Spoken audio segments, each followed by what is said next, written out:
Star live में आपका स्वागत है। मैं दीप सिंगर। आइए चलते हैं खास खबर की ओर। बबीना नगर में पिछले कई दिनों से बिजली और पानी जैसी बुनियादी सुविधाओं की गंभीर समस्या ने आम जनता को परेशान कर रखा है। लगातार मिल रही शिकायतों के बाद मंगलवार को विपक्षी दल कांग्रेस के वरिष्ठ नेता एवं पूर्व केंद्रीय मंत्री प्रदीप जैन आदित्य और सत्ता पक्ष की मंडल अध्यक्ष शिखा साहू के नेतृत्व में दोनों दलों के प्रतिनिधिमंडल ने छावनी परिषद कार्यालय पहुंचकर इन समस्याओं के निराकरण की मांग की। हालांकि उस समय छावनी परिषद के अधिशासी अधिकारी रोहित सिंह किसी बैठक के सिलसिले में कार्यालय में मौजूद नहीं थे, लेकिन प्रदीप जैन ने उनसे दूरभाष पर संपर्क कर समस्या की गंभीरता से अवगत कराया। अधिशासी अधिकारी ने आश्वासन दिया है कि अगले 2 दिनों के भीतर पानी की आपूर्ति सुचारू रूप से कर दी जाएगी। संवाददाता रफीक रायन के साथ आरिफ मंसूरी की रिपोर्ट। बबीना में एक बहुत ही समस्या चल रही है, गंभीर समस्या चल रही है, जिसमें पानी प्रमुख है और बिजली भी है। तो हम कैंट बोर्ड में इसीलिए आए हैं कि जो पानी की समस्या है, घर घर कहीं पानी नहीं पहुंच रहा है, 24 घंटे में बिल्कुल पानी नहीं पहुंच रहा है, जिसके लिए हम आज इनके पास मिलने आए थे और समस्या के निराकरण के लिए आए थे। जिसमें इन्होंने हमें आश्वस्त किया है कि आगे कुछ ना कुछ कार्रवाई करेंगे, और जो इन्होंने बताया कि लाइट की कुछ प्रॉब्लम चल रही है, उसके सॉल्यूशन के लिए फिर ये जनरेटर वगैरह रख के उस जल की जो आपूर्ति नहीं हो पा रही है उसके लिए कुछ ना कुछ काम करेंगे। इसके लिए अभी कितने दिन का कितने दिन में समस्या इन्होंने बताया जल्द से जल्द करेंगे, जहां तक 1-2 दिन के अंदर ये समस्या का निराकरण करके देंगे। अगर बाई चांस नहीं होता है तो फिर उस चीज के लिए हम आक्रोश में रहेंगे और फिर उस चीज के लिए इनके पास वापस आएंगे। कुछ ना कुछ आगे लिखित भी सूचना फिर दी जाएगी इनको। वैसे इन्होंने आश्वस्त किया है और मुझे उम्मीद है कि जल्द से जल्द इसका कुछ ना कुछ निराकरण करेंगे। बबीना हमारे देश का एक ऐसा प्रमुख सैन्य केंद्र है जो पूरे देश को गौरवान्वित करता है। बबीना यानी अंग्रेजों के समय में British army based in north Asia, यानी बबीना। और बबीना में जिस तरह से मजाक हो रहा है, आदमी को पीने का पानी नहीं मिल रहा, अगर पानी भी मिल रहा तो गंदा पानी मिल रहा, बिजली दिन में 20 बार जा रही, टैक्सेस बढ़ा दिए गए हैं, सफाई हो नहीं रही है, तालाबों में गंदगी पड़ी है, नए कोई पार्क बन नहीं रहे और अतिक्रमण भयंकर तरीके से और सड़क पर आवारा जानवर घूम रहे। ये बबीना का अपमान है और खास तौर से सरकार ने बबीना को महत्व नहीं देना शुरू किया है। हम देख रहे हैं कि जो केंद्र में सरकार है, प्रदेश में सरकार है, उसने बबीना को पूरी तरह उपेक्षित किया। सेना का वो प्रमुख केंद्र जहां अभी ऑपरेशन सिंदूर में प्रमुख भूमिका निभाने वाली बहन सोफिया कुरैशी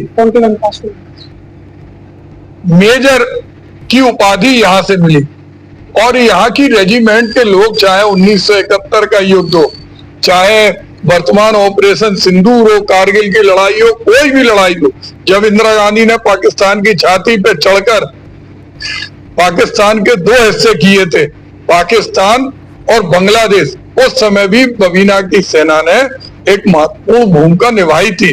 और बबीना की सेना का सम्मान बबीना के सिविल नागरिक करते हैं, सिटीजन करते हैं। आज नागरिकों के साथ, यहाँ के लोगों के साथ एक सरासर अपमान हो रहा है कि जब तपती दोपहरी में पीने का पानी नहीं मिल रहा, लोग कहीं ठेले पर रख के ला रहे हैं, कहीं कुएं से निकाल रहे हैं। ऐसे समय में जब अमृत पेयजल योजना, करोड़ों रुपए की योजना, जिससे भारत सरकार ने जो लोन लिया है, माँ की कोख से जन्म लेने वाला बच्चा भी 50,000 रुपए का कर्जदार हो रहा है, उस योजना के बावजूद आज बबीना प्यासा है। जैसे कि सर आप बबीना छावनी परिषद में आया हो, तो पब्लिक के लिए क्या आज अधिकारी ने आश्वासन दिया है यहाँ पे? देखिए, मैंने चूंकि वो मीटिंग में गए, उनसे हमने अपनी पूरी सारी चीजें बताई। हमने कहा कि अगर ये समस्याएं नहीं निपटी तो हम, हमारे अध्यक्ष देशराज आचार्य जी और पूरे लोग, चाहे हमारे पूर्व के जो अध्यक्ष थे योगेंद्र पारीचार, उस समय भी हम लोग आए थे, हम लोगों ने उस समय भी चेतावनी दी थी।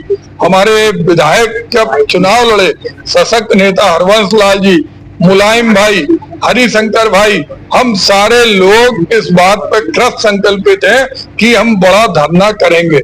हम नहीं चाहते कि धरने की स्थिति आए, इसलिए हमने कहा है यहाँ के अधिकारियों से कि पानी की, बिजली की, सफाई की व्यवस्था आप सुधारिए और अगर नहीं सुधार सकते तो उसके लिए फिर हम लोग सड़क पर उतर कर संघर्ष करें।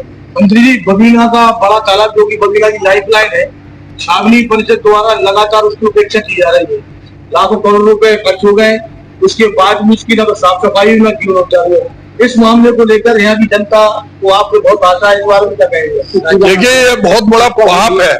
जिस तरह से आप देख रहे हैं पूरे शहर में, पूरे जिले में जगह जगह वो महिलाएं जिन्हें अपने शादी को अभी 10 दिन हुए, वो वृद्ध माताएं जिनकी उम्र 90 साल हो गई, वो वृद्ध व्यक्ति जो लाठी लेके चल रहा है, वो सड़क पर धरना दे रहे।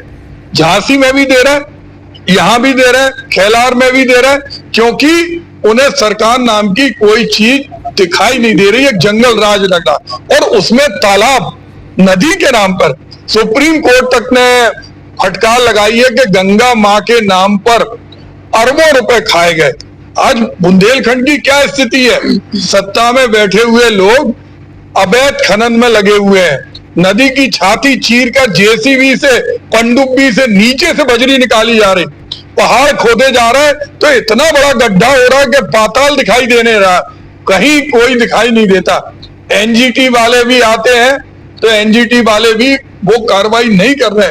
आज जिस तरह से क्रेशर की धूल होती है, पहाड़ों को तोड़ा जा रहा, बजरी निकाली जा रही, और वहीं अगर एक मुख्य तालाब बबीना का है तो उसकी सफाई के नाम पे भी पैसे खाए जा रहे। ट्रेनों के स्टॉपेज हमें बबीना में चाहिए थे, नहीं हो रहा है। मैं सांसद जी से कहूंगा, बबीना के लोगों ने आपको अपना स्नेह दिया, चुनाव अलग चीज है, हम विकास चाहते हैं। आप बबीना के लिए जिन लाइनों में डिफेंस की वजह से परमिशन नहीं मिल रही, वो परमिशन दिलवाएं। पीने का पानी तो कम से कम आजादी के 75 साल बाद जो पहले मिलता था बबीना के लोगों को, साफ मिले। गंदा पानी नहीं मिलना चाहिए।